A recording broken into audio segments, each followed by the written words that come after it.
Hello everyone, હું Mehul sir આપ સૌનું સ્વાગત કરું છું મારી ચેનલ ધ બ્રાઇટર્સમાં.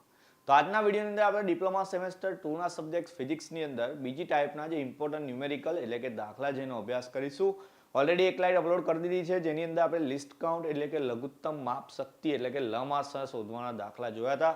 ચેપ્ટર નંબર 1 માંથી પૂછાય જ છે એક્ઝામ્પલ, કાં તો વર્નિયર કેલિપરના હોય કાં તો માઇક્રોમીટર સ્ક્રૂ ગેજના હોય.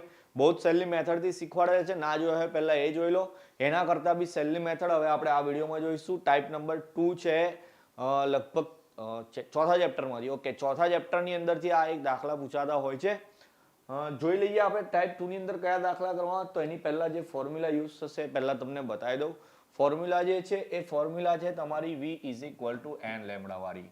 ઓકે, આ ફોર્મ્યુલા આપણે ડિરાઈવ બી કરી હતી. મેં તમને એવું કીધું છે કે આ ક્વેશ્ચન ડિરાઈવ કરવાનો બી પૂછાય છે કે જેમાં વેગ, આવૃત્તિ અને તરંગ લંબાઈ, ઓકે, એટલે કે વેલોસિટી, ફ્રીક્વન્સી અને વેવલેન્થ એનું રિલેશન ફાઇન્ડ કરવા કહે છે.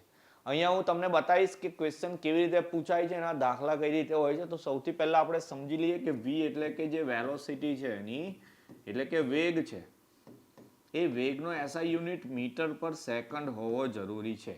એના પછી n જે છે તે આપણી ફ્રીક્વન્સી છે એટલે કે એને ગુજરાતીમાં આપણે આવૃત્તિ કહીએ તો આવૃત્તિ હર્ટ્ઝમાં હોવી જરૂરી છે. અને લેમ્બડા કે જે આપણી વેવલેન્થ છે કે જેને આપણે ગુજરાતીમાં તરંગ લંબાઈ કહીએ છીએ તે મીટરમાં હોવી જરૂરી છે.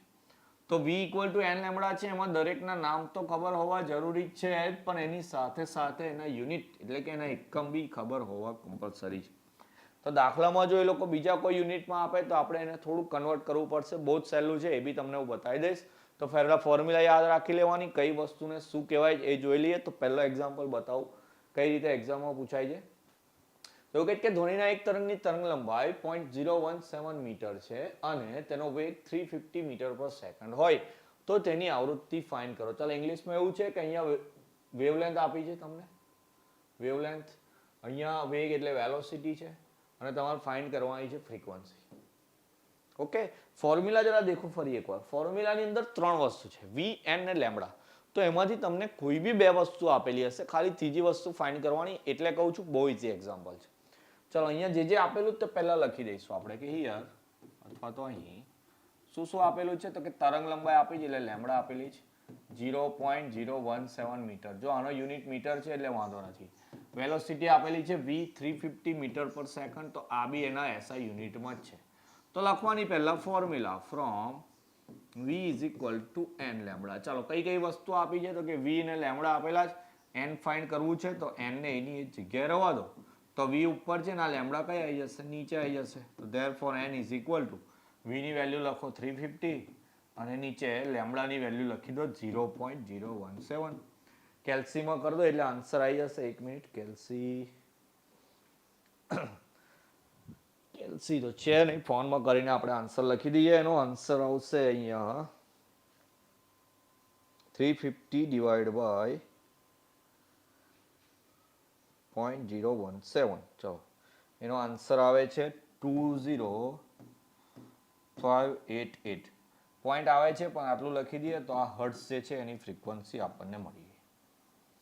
ક્લિયર? 20,588. તો આપણો આન્સર થઈ ગયો. ચાલો એના પછી બીજો ક્વેશ્ચન જોઈએ.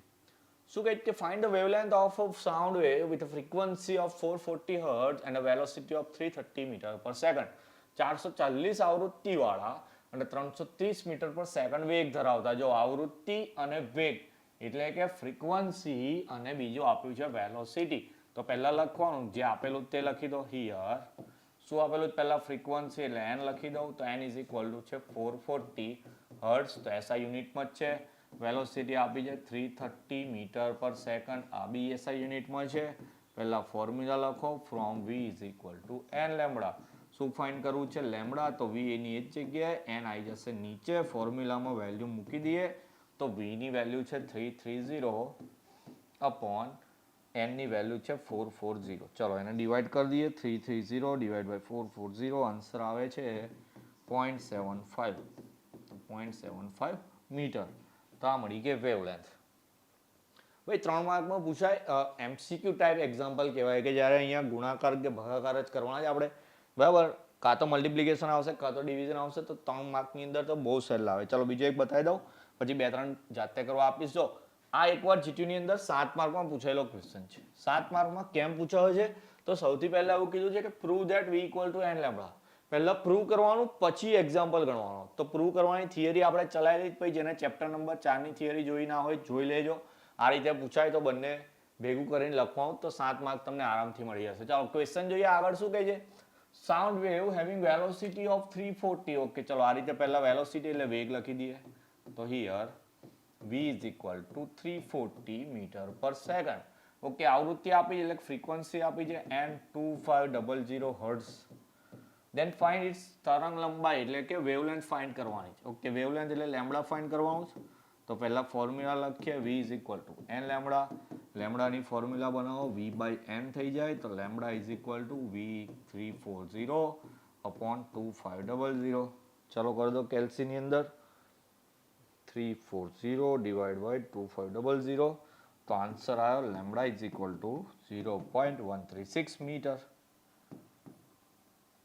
ક્લિયર. તો બે વસ્તુ હશે, ત્રીજી તમારે ફાઇન્ડ કરવાની. તો હોમવર્કની અંદર 2-3 એક્ઝામ્પલ તમને આપી દઉં છું. સ્લાઇડ મેં તમને કીધું હતું કે એસઆઈ યુનિટમાં ચેન્જ કરવાનો આવશે તો અહીંયા છે તમને બતાવી દઉં. જેમ કે અહીંયા વેવલેન્થ 1200 સેન્ટીમીટર આપેલી તો તમારે એને પહેલા મીટરમાં ફેરવી પડે. તો 1 મીટર એટલે 100 સેન્ટીમીટર તો તમારે અહીંયા લેવાના ખાલી 12 મીટર. પછી અહીંયા હર્ટ્સ નથી લખ્યું, કિલો હર્ટ્સ લખ્યું. તો જો 25 ગુણ્યા 10 ની 3 તો એવી ને એવી 1 કિલો એટલે 10 ની 3 પાવર થાય તો બીજી 10 ની 3 લખીને હર્ટ્સ લખવાનું.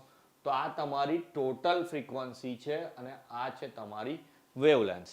તો પછી તમારે વેલોસિટી ફાઇન્ડ કરવાની એટલે બંનેનો મલ્ટિપ્લિકેશન એટલે કે ગુણાકાર કરી દેવાનો.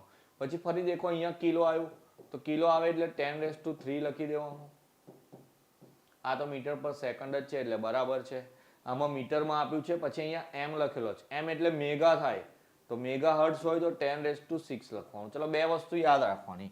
કિલો હોય એટલે 10⁻3, એમ કેપિટલ હોય, મેગા તો 10⁻6. આ બે જ આવશે, એનાથી બીજું કંઈ આવે નહીં. ઓકે. અને બીજી વસ્તુ કે 100 સેન્ટીમીટર હોય તો 1 મીટર થાય એ તો આપણને ખબર બી છે. ઓકે. તો અહીંયા ડેટા હું એ બધો લખી દીધો જ, ખાલી મલ્ટિપ્લિકેશન ડિવિઝન કરીને આન્સર લાવવાના છે. કોમેન્ટ સેક્શનમાં આન્સર લખી દીધો. 3 મેં કરાયા, આ 3 6 માંથી જ એક્ઝામ્પલ તમને પૂછાશે 100% છે. તો 6 એ 6 એક જગ્યાએ સારી રીતે લખી દેવાના. આન્સર કેટલા આવે મને બતાવજો, ચેક કરી લઈશું સાચા કે ખોટા. એક્ઝામ નજીક છે તો તૈયારી હવે વધારે કરવી પડશે. ફિઝિક્સની અંદર દાખલા બી એટલા જ પૂછાય છે. લગભગ 15 થી 17 માર્કના દાખલા પૂછાશે તો દાખલા બી તૈયાર કરવા પડશે. પહેલી ટાઈપના બી તૈયાર કરી લેજો. આ ટાઈપ બી તૈયાર કરીને એક જગ્યાએ સારી રીતે લખી લેવાના તો તમે ત્યાંથી એને રેફર કરી શકો. વારંવાર ચોપડી કે બીજું કોઈ મટીરિયલ જોવાની જરૂર ના પડે. તો આઈ હોપ બધાને ખબર પડી ગઈ. કોમેન્ટમાં બતાવજો જરા કેવા લાગે છે દાખલા, સહેલા છે, આવડી જાય છે કે નહીં. તો આપણે નેક્સ્ટ પાર્ટ ક્યારે અપલોડ કરો મને ખબર પડે. એક્ઝામની બરાબર તૈયારી કરતા રહેજો. પોતાનું ધ્યાન રાખશો. જય હિન્દ, જય ભારત.